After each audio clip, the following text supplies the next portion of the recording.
Brought to you by TechnoSpark 20 series smartphones. Mukhtar Ansari के विधायक बेटे अब्बास अंसारी को भारी सुरक्षा के बीच गाजीपुर स्थित उसके घर लाया गया, जिसके बाद अब्बास अपने परिवार वालों के साथ पिता की कब्र पर फातिहा पढ़ने गए। इस दौरान अब्बास अंसारी ने पिता की कब्र पर फूल चढ़ाए और फातिहा पढ़ा। वहीं अब्बास के चेहरे को इस दौरान देखकर ऐसा लग रहा था कि मानो वो बहुत भावुक है। जिस समय अब्बास अपने घर से कब्रिस्तान पहुंचे, उस समय उनके साथ भारी पुलिस बल सुरक्षा में तैनात थे। दरअसल सुप्रीम कोर्ट ने अब्बास अंसारी को उनके पिता मुख्तार अंसारी की याद में 10 अप्रैल को होने वाले फातिहा समारोह में भाग लेने की परमिशन दी है, जिसकी हाल ही में बांदा मेडिकल कॉलेज में मौत हो गई थी। मुख्तार अंसारी के बेटे अब्बास अंसारी को 10 अप्रैल को भारी सुरक्षा व्यवस्था के साथ कासगंज से गाजीपुर लाया गया, जिसके बाद अपने परिवार के लोगों के साथ अब्बास अंसारी कालीबाग स्थित कब्रिस्तान पहुंचे। प्रिजन वैन से उतरते हुए अब्बास ने मुख्तार की स्टाइल में सलाम किया और फिर अंदर गया। इस दौरान भारी संख्या में पुलिस फोर्स तैनात रही।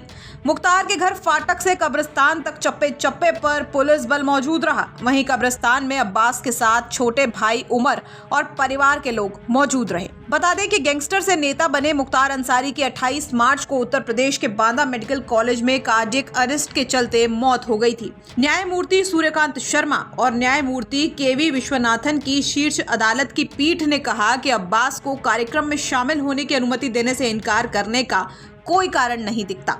अब्बास के पिता की कब्र पर फातिहा पढ़ने के बाद सांसद अफजाल अंसारी ने मीडिया से बातचीत करते हुए कहा कि माननीय कोर्ट के आदेश पर अब्बास को 3 दिन का समय दिया, जिस दौरान वो जेल में ही रहेंगे, लेकिन पिता के अंतिम संस्कार की रस्मों में शामिल हो सकेंगे। इस दौरान भाई मुख्तार अंसारी को याद करते हुए भावुक दिखे।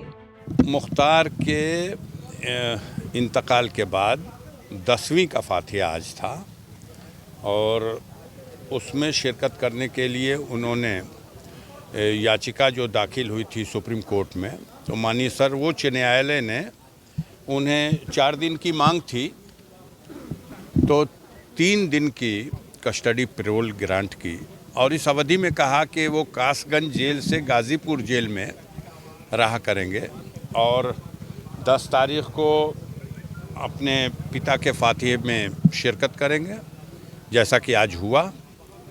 हाँ, थोड़ा देर से लोग लाए, यहाँ 4:30 बजे शाम को अब्बास आए और फातिहा फजर की नमाज के बाद यानी सूर्योदय के पूर्व से शुरू हो गया था।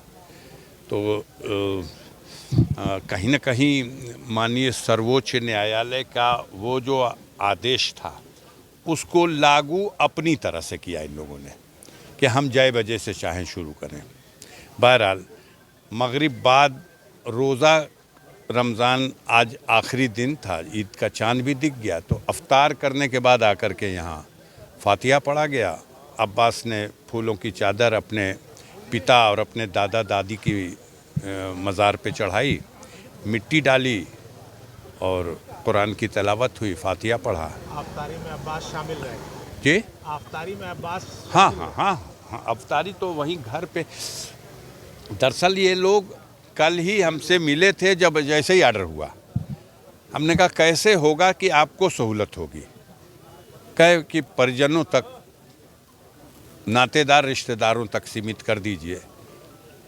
हमने देखा था कि जो मुख्तार की जिस दिन मिट्टी आई थी और उनके दफन के बाद मिट्टी देने के सवाल पर जो एक थोड़ी देर के लिए नाखुशगवार वाक़या पेश आया, तो हम भी नहीं चाहते थे कि हम लोग गम के इस मौके पर कोई ऐसी चीज़। हाँ,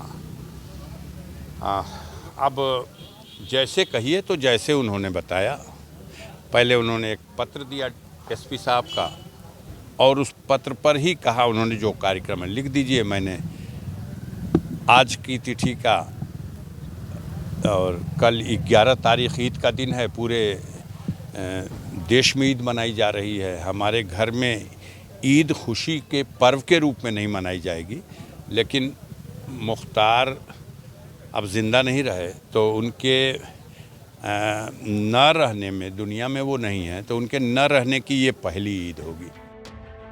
गाजीपुर से विनय कुमार की रिपोर्ट, यूपी तक।